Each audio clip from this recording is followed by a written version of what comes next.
Me rechazaron de todos lados. Estaba a punto de rendirme cuando vi un anuncio que decía que podías empezar a hacer trading desde el primer día, con capital asignado y un porcentaje de las ganancias. Eso me sonó perfecto. Envié mi solicitud y me llamaron a una entrevista. Esa entrevista casi la arruinó. Me recibió uno de los socios del fondo. Yo estaba hambriento, desesperado, con ganas de demostrarlo todo. Le dije que era el tipo de persona que nunca se rendía. Parecía que iba bien, pero luego me llevó al piso de trading a conocer a los otros dos socios, y ahí fue donde me equivoqué. Sin darme cuenta, mientras uno de ellos me hablaba, metí la corbata en la boca. Era un viejo tic de cuando estaba en la escuela. Cuando me concentraba, hacía eso sin notarlo. Después, supe que uno de los socios dijo, no podemos contratarlo. Por suerte, el primero lo convenció de darme otra oportunidad. Volví a entrevistarlos y milagrosamente los persuadí de que no era un idiota completo. Años después me lo recordaron entre risas. Nunca fui consciente de haberlo hecho. Lo curioso es que cuando me contrataron yo no sabía absolutamente nada sobre trading, jamás había operado mi propia cuenta, temía desarrollar malos hábitos sin guía y hoy agradezco no haberlo hecho. La firma no se preocupó por mi falta de experiencia, buscaban hambre, no conocimiento. Querían gente que quisiera ganar dinero, no teóricos del mercado. Sabían que podía aprender rápido y creían que la personalidad pesaba más que el currículum. Tenían razón, en el trading, el carácter lo es todo. El programa empezaba con 2 semanas de entrenamiento intensivo. Entrábamos a las 6 de la mañana y salíamos a las 4 de la tarde. Nos enseñaban el software, los fundamentos y sobre todo el papel de los bancos centrales. La estrategia principal era operar eventos, anticipar decisiones del mercado y reaccionar cuando algo inesperado sucedía. Pero en ese momento, la firma estaba cambiando de rumbo. Querían alejarse de ese modelo porque todos hacían lo mismo. Buscaban traders capaces de leer el mercado intradía, de detectar patrones y actuar con precisión. Creo que esperaban que yo fuera uno de esos. Uno de los socios era experto en análisis técnico, nos enseñó a trazar líneas de tendencia, identificar soportes y resistencias, usar retrocesos de Fibonacci y otros indicadores. La idea era simple, comprar en soporte, poner un stop 5 o 6 ticks más abajo y buscar un rebote de 20 ticks. Parecía fácil, y yo me lo creí. La empresa repetía una frase que se me quedó grabada. Concéntrate en lo técnico, lo fundamental es fácil. Yo, sin experiencia y con toda la ingenuidad del mundo, pensé, perfecto, voy a hacer dinero con los gráficos, eso es lo fácil. En la firma operábamos futuros, divisas, bonos y los principales índices bursátiles. Los primeros 6 meses eran en simulador, nada de dinero real. Querían ver consistencia antes de soltar capital, lo hacían competitivo. El otro aprendiz con el que empecé pasó a dinero real en 2 meses y yo me quedé los 6 en el simulador, me dolió. Fueron meses duros, justo cuando el Banco Nacional Suizo fijó su moneda y hubo recortes coordinados de tasas por parte de los bancos centrales. Eran mercados con oportunidades enormes y yo atrapado simulando. Aunque ganaba dinero, vivía con paranoia. En la oficina bromeaban diciendo que me iban a despedir cualquier día y yo me lo tomaba en serio. Mis ganancias venían sobre todo del análisis técnico. Aprendimos un patrón llamado Open Drive, que ocurría cuando el mercado abría con un gap y seguía impulsándose en la misma dirección. Me funcionó en el simulador, pero en el trading real no hice un solo centavo con eso. Lo intenté durante 4 años, convencido de que algún día daría resultado. Necedad pura. Aún así, los beneficios que tuve en esos años vinieron de operaciones fundamentales, no técnicas, pero yo estaba obsesionado con lo técnico, pensaba que era lo que la firma quería, que era lo correcto, y también quería agradar a mis jefes. Uno de ellos era un genio del intradía, y yo creí ingenuamente que si él podía, yo también. La estructura era sencilla, si perdías más de 10.000 libras, estabas fuera, te quedabas con el 50% de las ganancias. Hay algo importante que no mencioné, desde la secundaria sufría depresión, durante el periodo en el simulador entendí algo esencial. Solo sería buen trader si lograba ser feliz. Vi lo mentalmente exigente que era este mundo y supe que sin estabilidad emocional no tenía ninguna posibilidad. Ahí empezó mi trabajo interno.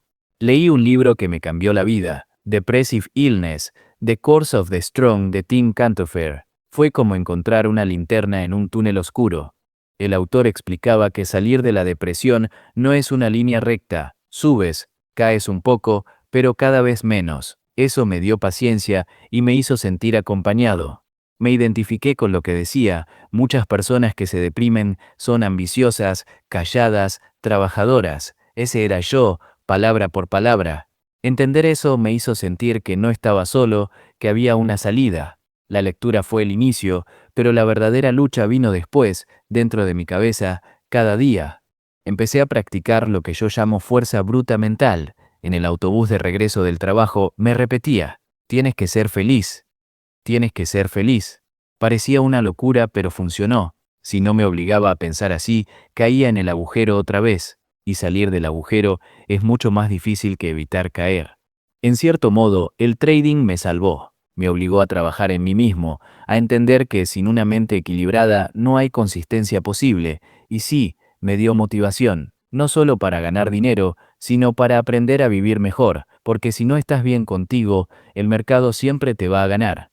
Fue el trading lo que me llevó a buscar ese libro. Necesitaba entender por qué me sentía así y cómo podía salir de ese estado. Tardé años en dejar atrás la tristeza por completo. Hace unos 3 años que no tengo un episodio depresivo, aunque eso nunca se va del todo. Simplemente aprendes a vivir con ello, sin dejar que te controle. Cuando empecé a operar con dinero real, mi mente era un caos. El hecho de no tener un salario fijo te mete una presión enorme. Cada día te levantas con la idea de que tienes que ganar dinero y eso te consume. Durante mi primer año, en 2012, gané unas 20.000 libras, pero después de descontar los gastos, terminé en negativo. Para algunos eso habría sido un buen resultado, considerando que solo tenía una línea de riesgo de 10.000 libras, pero yo no lo veía así. Solo pensaba, no soy lo bastante bueno. Aún así, saber que podía generar ganancias me mantuvo en pie. Entendí que si lograba cubrir los gastos, había una base sobre la cual construir. En 2013, los jefes reiniciaron mi cuenta cero. La primera mitad del año fue rentable, pero no lo suficiente para cubrir los costos mensuales.